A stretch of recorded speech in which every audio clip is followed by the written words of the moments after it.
Remember a few years ago when all over social media, people created pieces of art out of dominoes and tipped them over? It was always so satisfying to watch, and upsetting when one didn't fall. Using dominoes to create a new art form is creative, but it isn't the original purpose. They're actually pieces of a game. Dominoes is a simple game that I would like to teach you all. It can make for a great addition to family game nights and aid with memory, according to a study done by the National Library of Medicine titled Representations of Knowledge About Dominoes in Demented and Normal Elderly Players.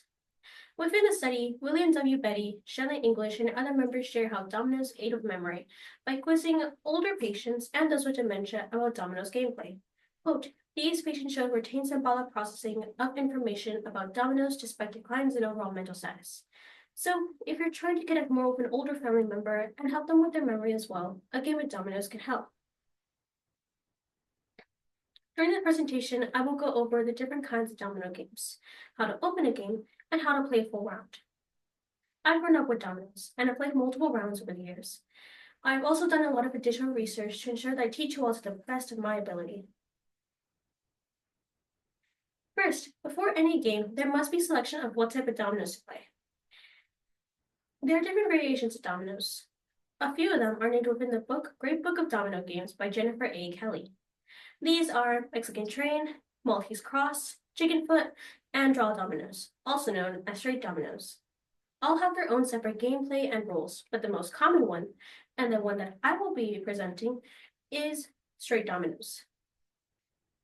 Within straight dominoes, the rules vary, but the ones many use, including my family, are shared within a document by Florida International University Admissions titled Straight Dominoes Rules.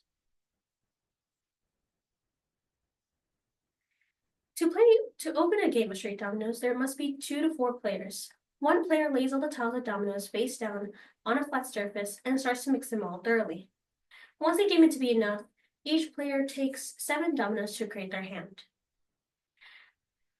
Any remaining dominoes that are in the pile must be left face down and will be used later in the game. Once everybody has their dominoes in their hand, one member must call out for a highest double of the set.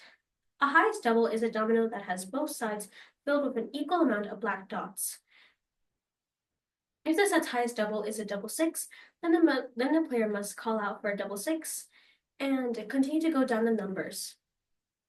Anybody within the group that holds a double that is called within their hand must place it down for the game to start. If nobody holds a double within their hand, all hands must be placed back into the pile and mixed once again. Once someone sets a double down, the game is finally open and will be played clockwise from the starting player, who is now known as a setter. The person to let the setter is the next to play. They must place down a domino that has a matching number of dots to one of the ends that is open. For instance, if the domino that is on the table is a double 6, then the player must look in their hand to find at least one domino that has an end that has 6 dots, and place it on an open end.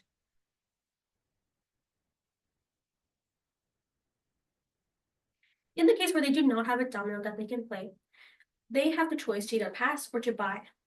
To pass, the player must announce, I pass, and their turn will be skipped. To buy, the player can select an unlimited or limited number of dominoes from the pile I mentioned before, depending on what the players decide. This continues until they find a domino that they can play, or until they reach their limit and must pass. As the game progresses, the dominoes must be set into a line. This line can go in any direction, and players can play on either side of the line as long as there's an open space. The only time this line differs is when a double is played. Single dominoes are most of the dominoes that will be played during a round. They are the dominoes that have both sides filled with a different number of black dots. When they are played, they go end to end, in the process called lengthwise. Doubles, however, cross singles in the process called crosswise. This whole process continues until one player manages to dispose of all their dominoes within their hand and announces domino. Once this is done, the player is announced to be the winner and the game ends. Dominos is a fun game to play with family and friends and can aid with memory. The 3 main takeaways that you must take before starting a round of dominoes are, first, before any game, select what type of dominoes you wish to play. muggers, Mexican train, or draw dominoes, which are also straight dominoes. Second, to open a game of the most common dominoes, straight dominoes, each player must take 7 dominoes and a highest double must be set. And lastly, when it is your turn to play, you have the choice to pass or to buy from a pile of extras. And you must dispose of all your dominoes to win. Dominoes is a fun and easy game to learn and to play, and it has been the center of many great memories I have with my family. Hopefully, it could do the same for yours. Thank you, and happy playing.